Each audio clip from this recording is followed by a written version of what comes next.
Hi, welcome to our Homestead series. We hope this will be of enjoyment and informative. We don't know everything, we don't do everything perfect, but what we do know works for us.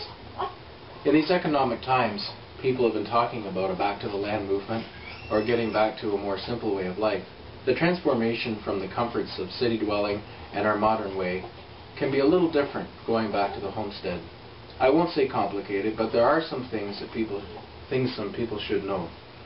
So I hope you enjoy this series. Thank you for watching. Okay, so today's Homestead series is going to be about wood stoves. You see, when I grew up a city slicker, all my heat came from a vent. A lot of yours come from that, or a radiator, or a baseboard heater. Now, when I first moved out, I had inherited this old cabin and had never even lit a stove before. But I had no choice, I needed to have heat. I had a neighbor who gave me some pointers, so I want to share that now. On a wood stove, although it's not complicated, there are a few things you should know. We'll start up here.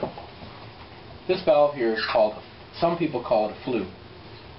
Inside this here is a steel plate, and as you turn that, this plate closes. When it's open, it lets all the air come out your chimney, and as you close it, it stops the air draft. And you can think of this as kind of like your thermostat or heat control. If you close it all the way, you might not get enough airflow and you won't get much heat. If it's open all the way, then all of your heat will just go out the chimney. So I set it just about halfway or so. When you first light your fire, always have it open. Babies. That's my baby. That's all right. That wasn't me. Anyways.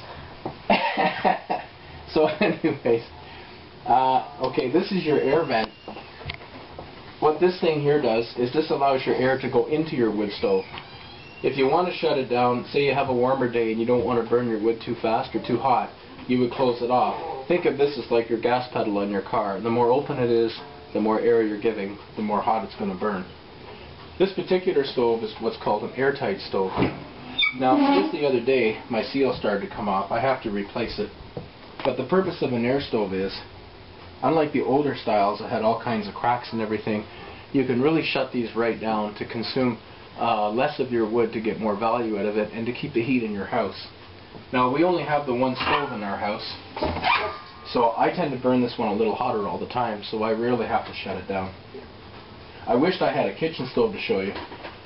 There's plates on a cook stove at the top, and they're what you would call a top loader. You take your plates off and you put it down in the bottom, and you put it back on top, and you can cook on it that way. So, I don't know what to say.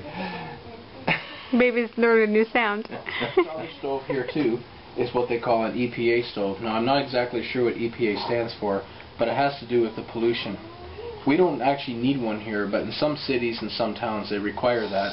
What it does is it circulates the air like this in a circular motion, going back down, and it reburns a lot of the smoke, and then it goes out the chimney, and it keeps the smoke down out of the top.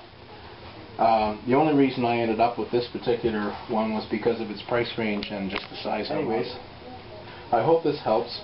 Some people that have never lit one before, I mean, for one thing, if you had this shut and you tried to light your fire, your whole house is going to be full of smoke, and most people wouldn't know why. So I hope it helps.